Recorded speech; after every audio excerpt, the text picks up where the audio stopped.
What if AI could actually map the human brain and in the process change healthcare forever?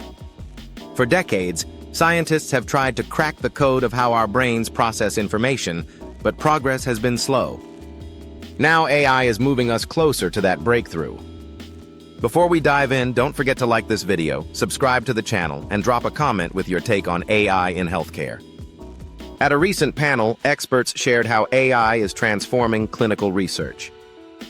Take radiology, for example. Over 800 AI applications already exist.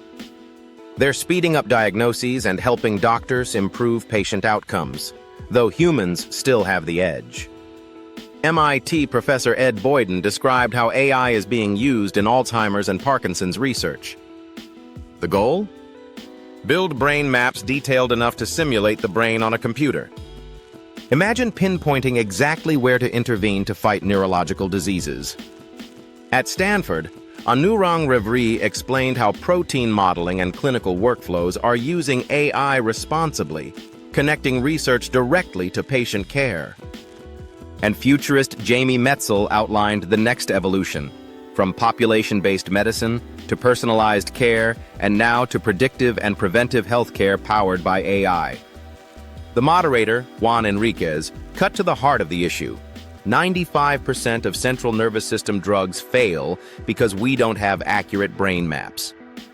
AI could change that by integrating imaging, genetics, proteins, and brain activity into one system. Even now, if you walk into a clinic for a mammogram, there's a good chance your report was generated with AI. The technology is already here, it just isn't seamless or widely accessible yet. The big takeaway? AI is not just about productivity, it's about urgency. Building maps of our own biology could finally unlock treatments that have been out of reach for decades. The question is, how fast can we get there? Check out the related video in the corner for a deeper dive on AI's role in shaping the future of healthcare. And if you found this valuable, hit that like button, subscribe, and share this video with someone who cares about the future of medicine.